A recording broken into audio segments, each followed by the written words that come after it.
Welcome to You, Me, Empathy. Thank you for listening. We would like to remind you that this podcast is for informational and entertainment purposes only, and is not a substitute for medical advice, diagnosis, or treatment. Known as just a silly boy with a feely heart. Please consider supporting the show. Check us out on Patreon or simply leave a review on iTunes. Here's your host and creator of the show, Known Wells. Hello, Feely humans. Welcome to another episode of You, Me, Empathy. My name is Known Wells, and this is episode 98. This is actually a follow-up episode to episode 97. Not that just because 98 comes after 97, but because this episode we reflect on my conversation with the Copacetic System and dissociative identity disorder. And I bring in my friend Tony the therapist, who is an actual therapist, and he's actually my friend. He might say something different, but he's my friend. I consider him my friend. Little sweet Tony, sweet small chin Tony is here, you guys. It's very exciting. And in this episode, we like I said, we reflect a lot on episode 97 and what it meant to me. But also, I think the prevailing message in this is that we are all in this together. Like, it was so clear to me as I was speaking to the Copacetic System about their experiences and their disparate and unique and special identities. And, you know, it's a reflection of our relationship to each other and the world.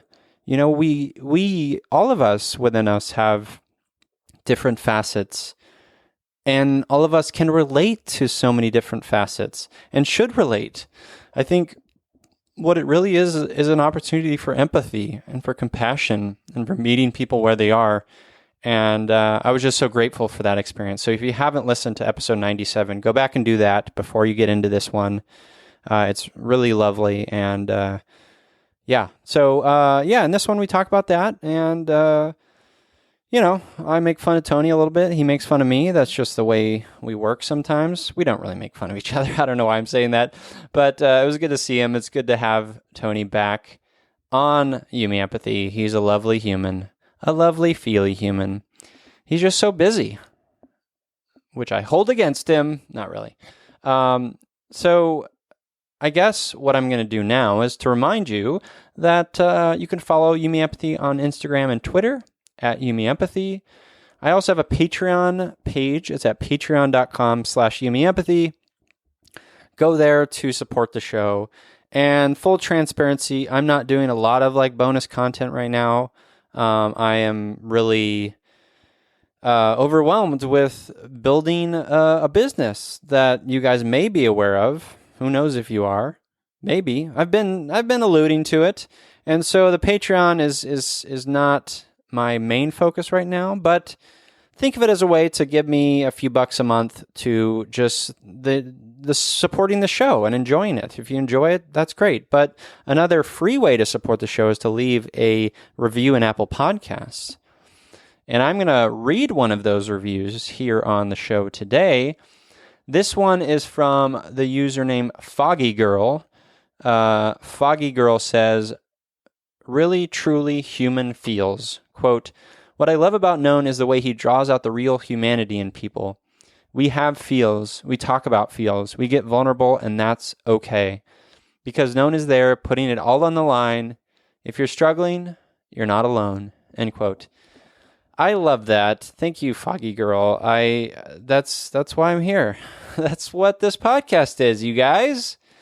It's my favorite. It's truly my favorite thing. So thank you for that review. And if you want to leave You, Me, Empathy an honest review in Apple Podcasts, please do it because it helps out the show.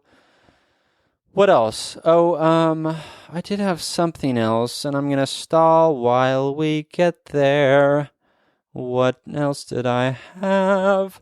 Oh, I guess I'll say episode 100 is coming up. Very exciting. Look forward to that. It's all about my experience at Camp Heal, and I speak with a bunch of folks from Camp Heal. Very excited about that episode, to share that episode with you guys. I did have something else, though. Gosh darn it. My goodness, my brain. It's like I have the memory of a goldfish. It's just a sieve in here. Oh, I got it. So you may have seen on Instagram that I shared a call out for submissions for Feely writers. And this is for this new secret project I'm working on. And if you do want to share your writing, original writing, for this new project, I can send you details, a lot of info to kind of to chew on a little bit and see if it's the right fit for you. And if it's not, that's okay too. But if you want to be a part of something special and you feel like you have something to say and you want to share your story in words, and with the intention of creating a healing space for others, then I want to hear from you. So DM me on Instagram at YouMeEmpathy, or you can just DM me on Instagram if you want to do that. So thank you. Okay, let's get to the show. This is episode 98 on the idea, the general beautiful connecting idea that we're all in this together, everyone. We're all in this together with Tony the therapist.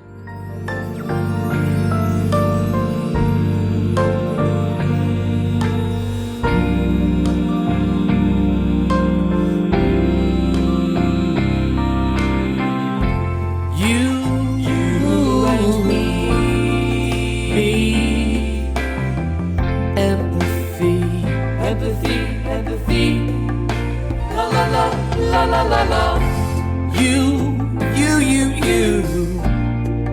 me, empathy, yeah,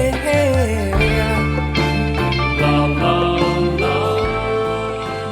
Welcome to You, Me, Empathy, a podcast about exploring the struggles we face in our day-to-day lives as humans trying to get by on this wondrous and overwhelming pale blue dot. The intent of You, Me, Empathy is to talk openly, without judgment, about our mental health, our neuroses, our shared anxieties and worries, to create a dialogue that is vulnerable and deeply human and empathetic, and to share that dialogue with others to inspire emotional and cognitive collaboration and insight so we can, hand in hand, break down the stigma that make us feel shame and guilt for struggling, for feeling our feelings, for being feely humans. You, Me, Empathy is a safe, friendly space designed to inspire the beauty in each of us. Today I'm here with my dear friend, Tony the therapist. Hello, Tony. Hello, Known. How are you? I'm well. I'm a little stressed. We talked about what it took for me to get over here today. Yeah, some traffic, Southern California. roadblocks, cars. Too many cars. Too many people, but as I was spending, which I maybe should have been a 15-20 minute drive into an hour and 10 minutes, I had much to reflect, and I was thinking it's such a beautiful day outside, and we live in such a glorious, beautiful area that I'm like, well, that's why we're all here. I mean, that's why there's so many cars. Yeah, I mean, it is why we're all here. Yeah, I know. At least for now. Yeah, we don't need to get into that, but I'm happy you're here. And I'm glad to be here. And I'm happy you're no longer stressed. And after this, we're going to go for a bike ride. I'm so excited. So that's like I guess people don't know, but we're recording this on a Friday. Yes.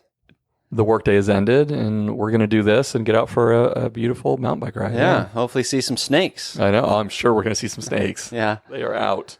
Well, today, listeners, Tony and I are going to talk about, this is a follow-up episode about DID, or dissociative identity disorder, a follow-up to my conversation with the Copacetic System, of which the main identity I spoke with was Lydia, and I also spoke with Izzy or Isabella briefly, but if you haven't listened to that episode, it's wonderful. They are wonderful, and so this is a follow-up episode to that.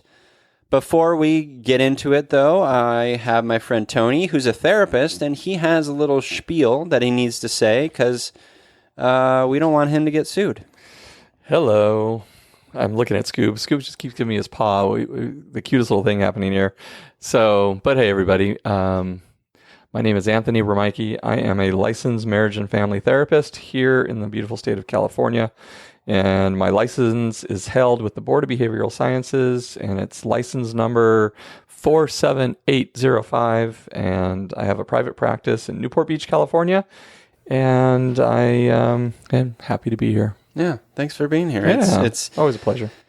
Before we get to the episode, I do want to maybe get real for a moment. Yeah. Not that we're ever not real, but so it's been some time since we recorded. Yeah. And I feel like you've been very busy. True. And stressed. True. And I want you to know, as my friend, that I always want you on the show. But I guess sometimes lately I've been feeling, well, it's two-part. Lately I've been just feeling stressed and overwhelmed in my own sort of world, just doing too much. But also, like, that leads to, like, maybe not doing the due diligence of, like, planning. You know, it's just additional planning to add you in. Sure. You know, it's not hard, but, like, so I wanted to apologize for that. But I also, like, part of me was feeling, oh, he's super busy and I don't want to stress him out even more. And I know this is not a stress, but like, I don't know where you're at with that. Yeah. Well, thank you for bringing it up. And I do appreciate the honesty. It's, recording these podcasts are a really pure enjoyment. I mean, I really mean that. I mean, it's, whenever we have one scheduled, I'm always excited to come and record and have that time together, talk about all the very interesting subjects that we get the great opportunity to talk about. Yeah. So it's something that is really awesome. And again, I'm so thankful to be a part of this and having been a part of it since the beginning.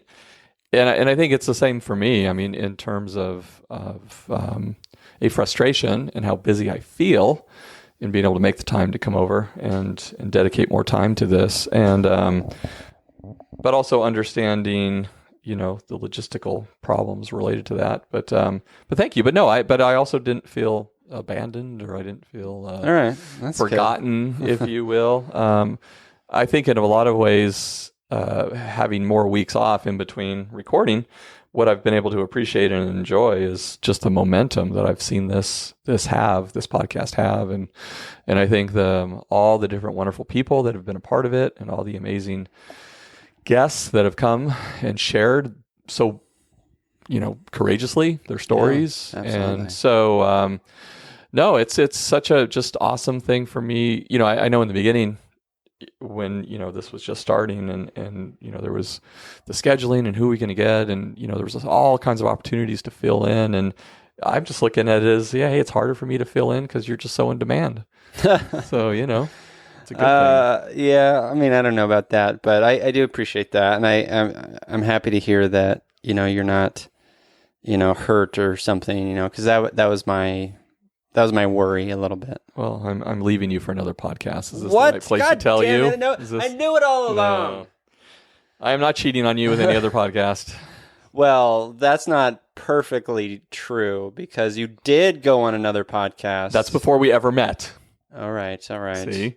All right. Well, I'm happy to have you back. It's always good to see your face and your little tiny chin. Well, thank you. And it's not doesn't have as much coverage now since I've shaved most of the beard. That's right. So. Well, this is a different setting. I prefer you with some scruff. Yeah, that seems to be the synopsis even at home. Okay. What was I sharing? Oh, I was thinking of our last time together. Yeah. Is that only a week ago? 2 weeks ago? Yes. We watched Midsummer. The new movie by Ari Aster, which is, I wouldn't even classify as a horror film. It's more of a psychological sort of. It's not really a thriller even. It's like a weird, twisted romantic comedy. Yeah, strangely enough. In a way, it's about fertility. It's about relationships. So we don't. This is not a movie podcast, right, but I will just say this: I watched his first film, Hereditary, which I liked very much, and that's more classic horror. This film, Midsummer, I liked aspects of it. Yeah, for sure. He's a very talented filmmaker, very beautiful to watch. Yeah. Like some of his shots are just stunning, but the overall message was a little muddied. I think it was a little silly at times. It was too long. It didn't connect with me the way Hereditary did. No. Yeah. But I enjoyed it, but I agree with everything you said. Yeah. Yeah. Anyway.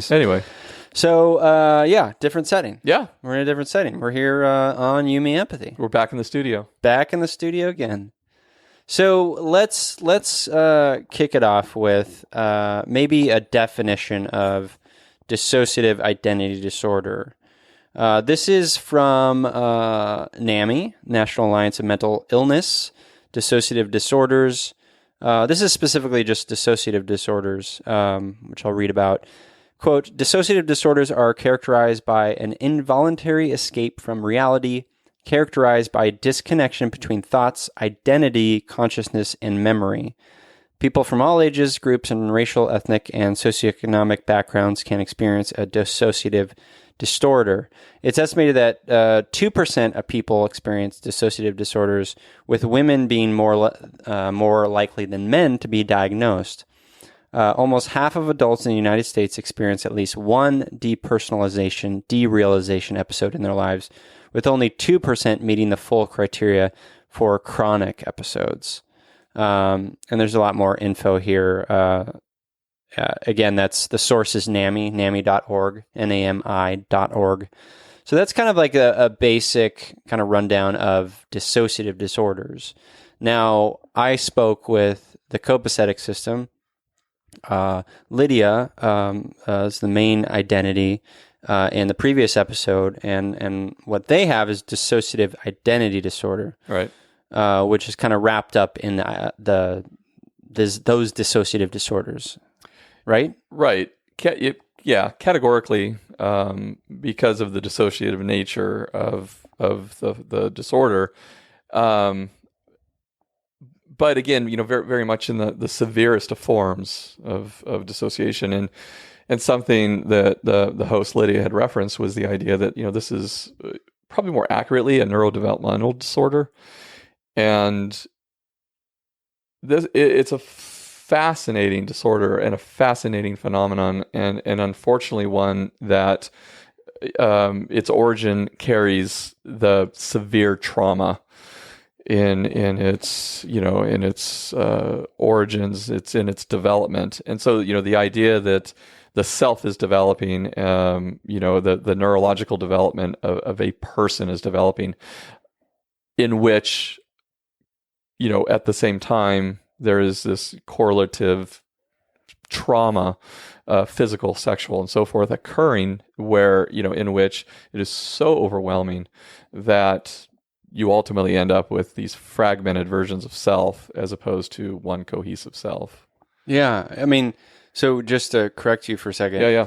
Lydia is the core identity. Okay. And that's right. Izzy was the host. Referred to herself as the host. Correct. Yeah. Correct.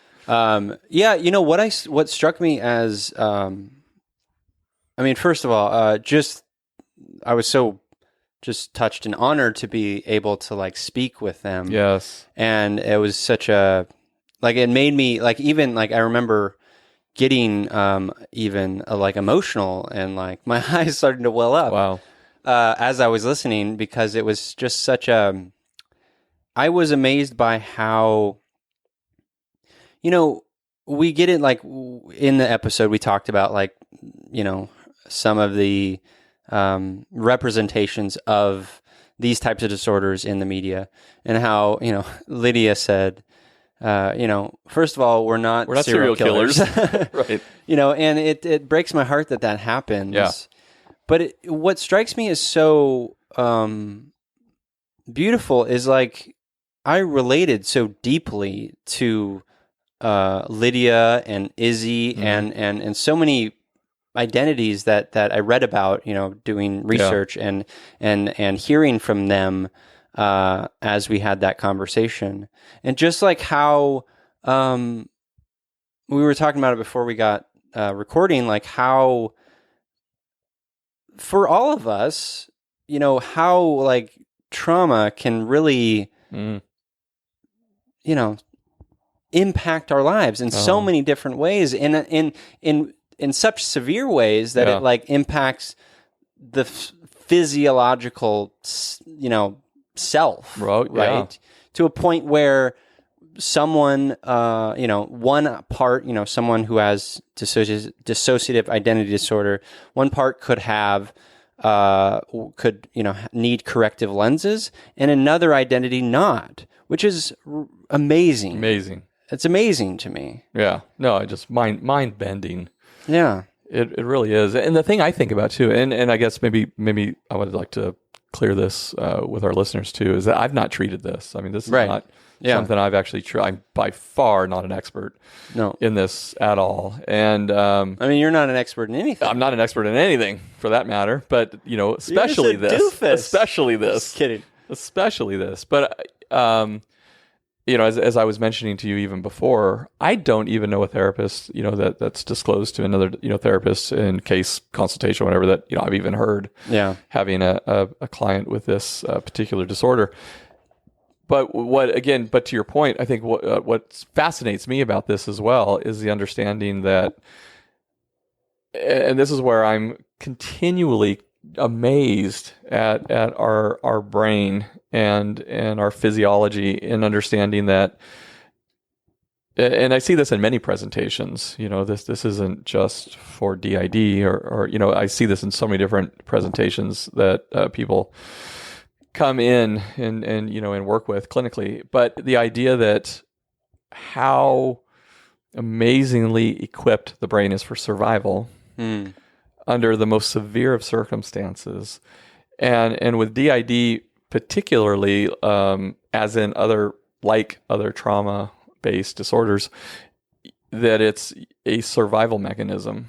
And the way I think about it is, as this trauma, overwhelming trauma is occurring, what is in this person's best survival probability? What is the best significant, way to cope and deal with, the severest of circumstances. Now, we all have aspects of this within ourselves. We all have the ability to dissociate. We all have the ability to compartmentalize. I mean, how many times, have each one of us driven down the road and then suddenly kind of come back to reality, so to speak, and just where was I those last 2 miles, or, and you were distracted, in some ways. So, I mean, that's obviously a description of a very mild form of dissociation. But sometimes we talk about it, we just check out, right? We just space out. I mean, I know for me, I can shut down emotionally, right? Like I'll like shut down, and it's like the coping way that I've learned over time, and that's a light dissociation. Yeah, exactly. Yeah. And, and sometimes, again, in clinical presentations, you'll see a little heavier dissociation, where people will, feel as if either in session or they've experienced outside of session, in their day-to-day life, where they feel out of body, right? They report an out-of-body experience almost. I was not in touch with my body. And sometimes we've heard about people experiencing that, again, whether it's in a sexual, violation, whether it's in war, or whether it was in threat of some other type of bodily harm. Yeah. And they, literally will tell you that they felt that they were out of body. They were not in their body as something was happening. So, that ability to survive something that would be otherwise overwhelming and to disconnect, and we all have within each one of us a, level or a tolerance, if you will, in terms of where that occurs. And some people can even compartmentalize things they do and behaviors and so forth. So, so it's, very fascinating. So, one of my aims for this particular episode, and really all episodes, but I guess we're talking about this episode, is to show people, and I'm talking to you listeners, that truly, we all have the ability to connect with one another, regardless of what we have, quote unquote, or disorders we deal with, or illnesses we struggle with. We all have the ability to connect with one another and relate to one another. And the copacetic system, or the core Lydia, is just like you and me, right? I think that's an important thing, and I think I don't like. It breaks my heart to see fear for fear of people and identities like Lydia, right, in them, and I just, so that's kind of my whole goal today, is to bring more awareness and normalize these conditions, because the more we talk about it, the more we get used to it, and the more maybe we'll have openings for learning a bit more, and maybe we'll have more awareness, and maybe we recognize that in someone else, and have a connecting point there. So just keep that in mind. That's my little sort of off the top spiel, but I think it's important. No, I agree. I mean, because listening to that episode and listening to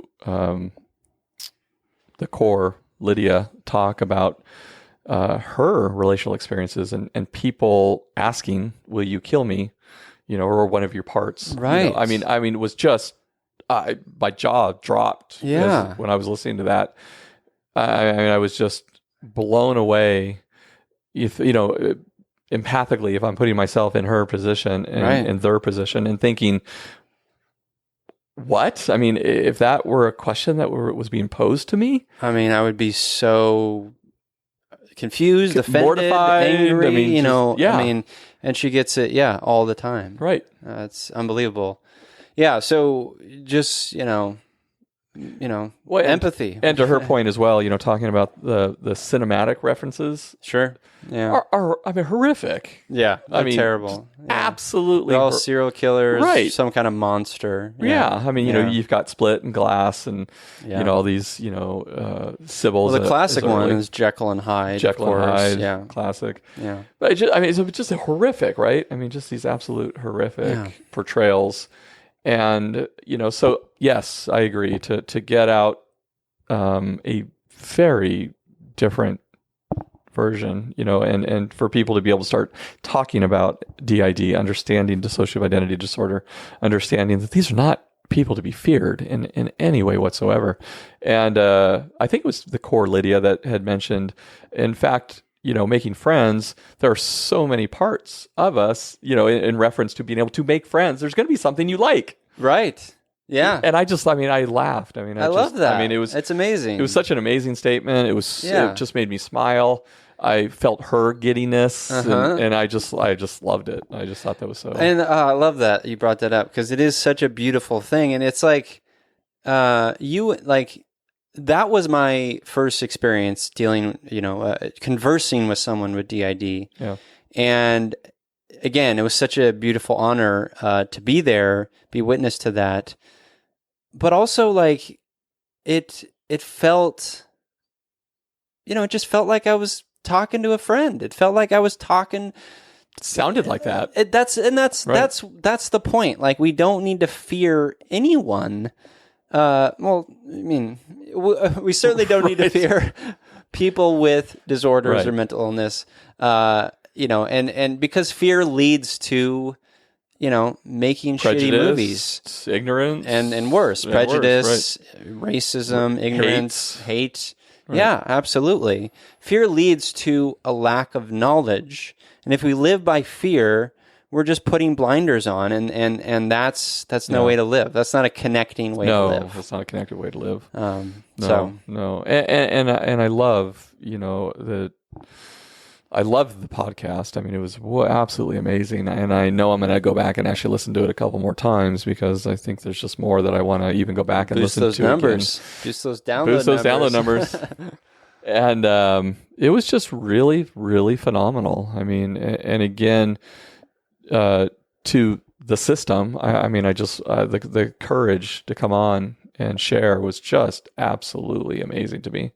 Just phenomenal. Yeah. And again, if this podcast today continues that discussion, I shared with you when we started today, I had joined on Facebook the dissociative identity disorder movement. And, I love that there's a movement. I love that there's education. I love that people are talking about it. And again, for all those reasons that we said, destigmatize, let's get rid of the ignorance. Yes. Or misperception, inaccuracies. Yeah. In everything. Yeah. Right. Yeah, no, and I'll make sure to link the dissociative identity that's such a hard thing. 5 times in a row. Dissociative identity disorder movement. I'll make sure to link that in the show notes, listeners. One of the other things that Liddy brought up was the term nonviolent communication. Yeah. Which is a thing that they learned in therapy. Yeah. As a way to communicate with each other.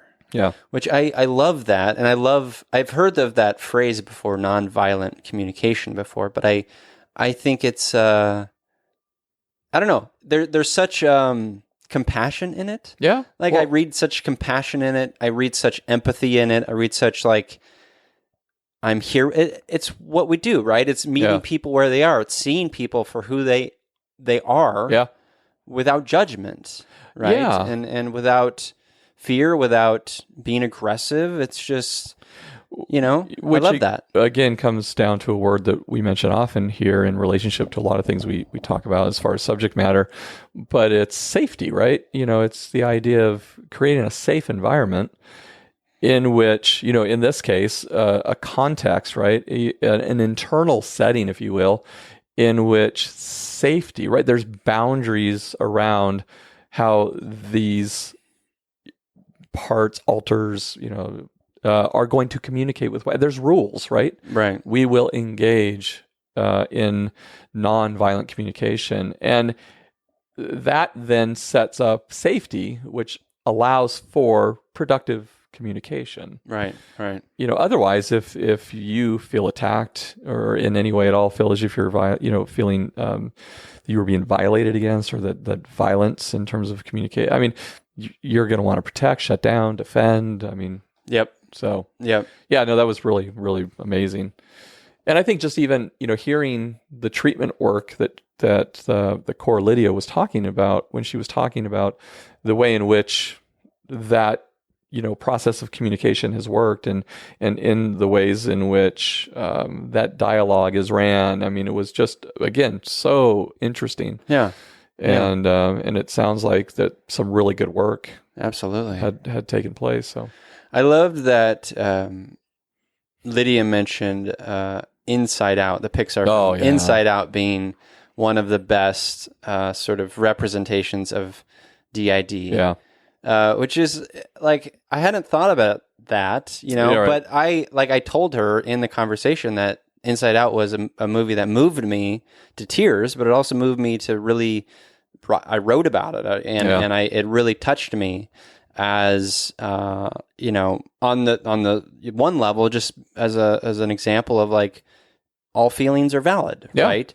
But on the level of the copacetic system, it's each of these aspects, are identities, right? And they're all of us. Yeah. And I think that's such a beautiful way to look at it.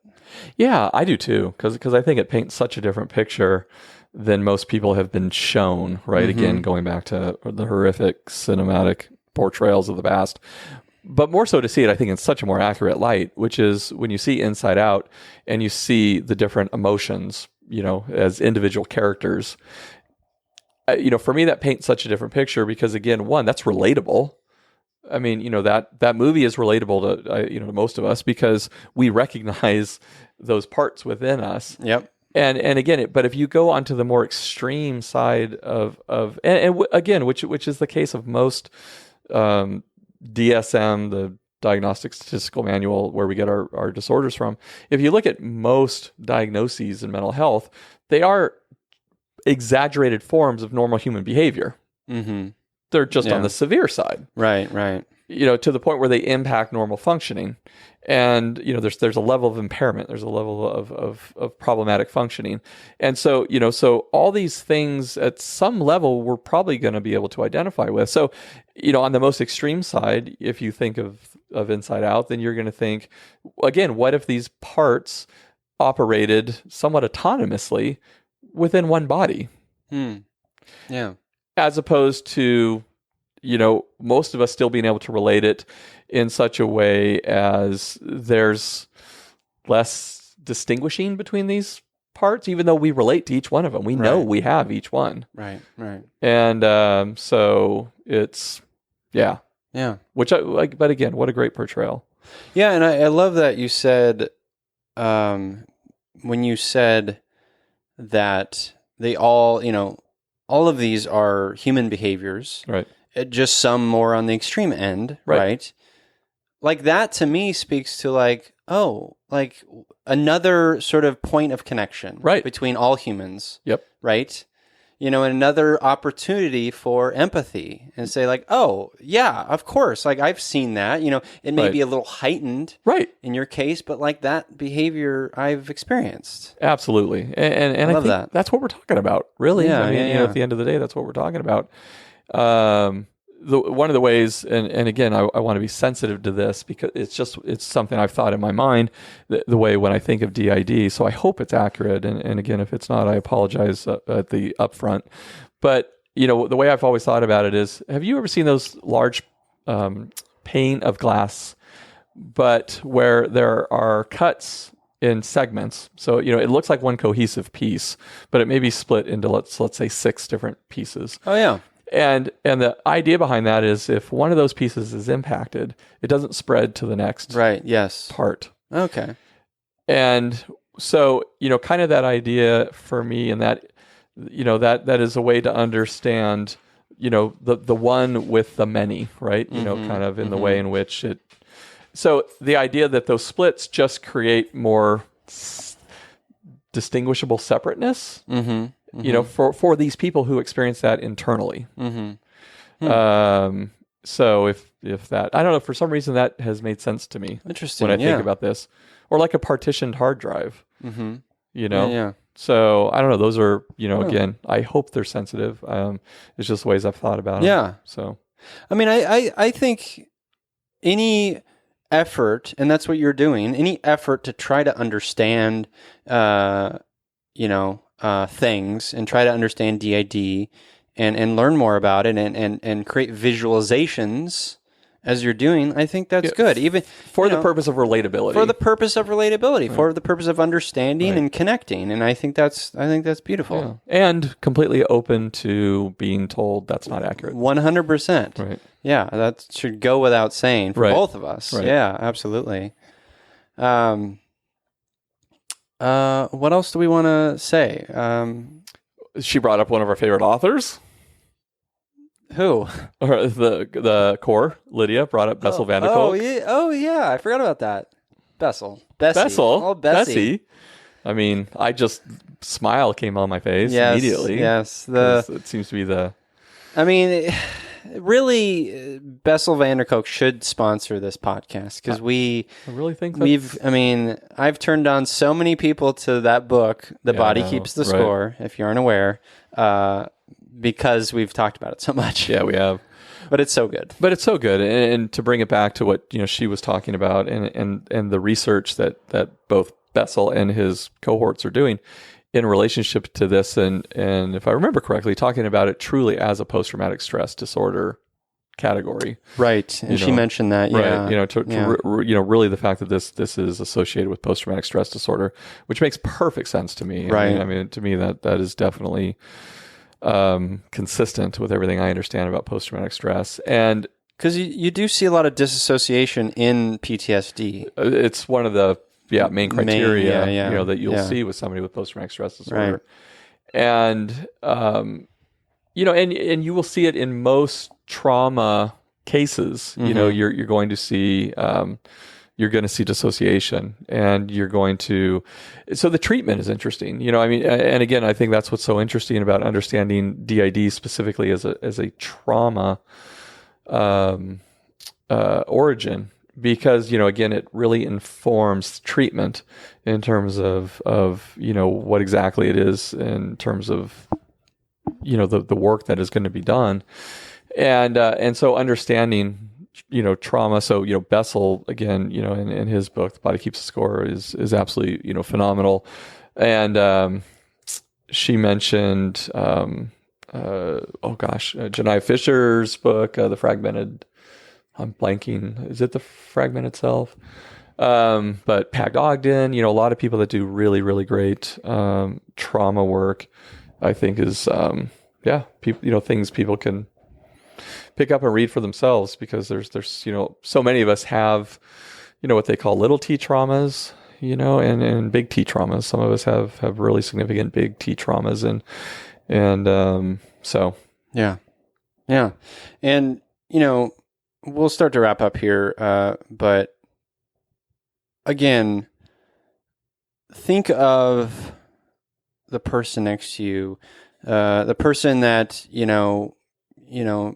you remembered in school, who was maybe isolated or bullied, or people in minority groups that are being treated poorly, or trans humans, or gay, or bipolar, or whatever. All these things, all these identities, they're all, again, we're all one. We're all in this thing together. And the more we can just lead with love and empathy and wanting to understand each other and connect, the less fear there will be, the less violence, the less misunderstanding, and honestly, hopefully more opportunity to really put money toward research efforts into these things, and that's sort of my hope for the world. Yeah, I love it, and I agree. Yeah, because again, going back to the idea that understanding the base traits of humans, and then understanding that, again, most of the disorders are extreme examples of these natural human dynamics, right? And recognizing that, okay, in their extremist forms, this is what it can look like. Schizophrenia, and thinking about even, schizophrenia we've talked about, and paranoid schizophrenia, in particular, and recognizing the delusions, connected to that, and recognizing that there tends to be this personalization, right, of all information, numbers, a billboard, a helicopter flying above. Yeah. And, I think if we're all honest with ourselves and recognizing, I mean, we've all been in situations where there's a helicopter flying above and just like, did I do anything? Right. And so again, just understanding that, okay, so, the person with paranoid schizophrenia lives in that world, and that's a chronic condition that we maybe just get a glimpse of on the rare occasion, or like, wow, that van's been out there for 2 weeks. That's odd. I wonder if they're watching, and so-and-so or me or whatever, and again, we can usually leave that behind and probably not. That's just weird. Where the schizophrenic's not going to be able to, right? The belief is that, no, they are watching me, and my phones are tapped and so forth. But again, it's a far exaggerated experience based on what we all experience at times. Yeah. And so, or depression. I mean, we all get down, we all get blue, but a major depressive disorder becomes a chronic condition, right? Or a long-lasting condition, or anxiety. Any of the profiles that we talk about. So. Yeah. No, thank you for that reminder. And we'll wrap up here. I did want to share where you can find our Dissociated Life. They can be found at our Dissociated Life on Instagram, and ourdissociatedlife.com. And again, if you haven't listened to that episode, go back, listen to that episode. It is a wonderful one, and they are wonderful humans.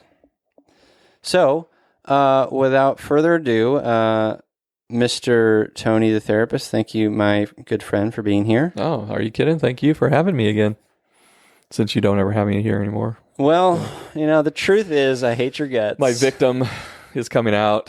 right. Not like I could have picked up the phone and said, hey, can we record soon or anything?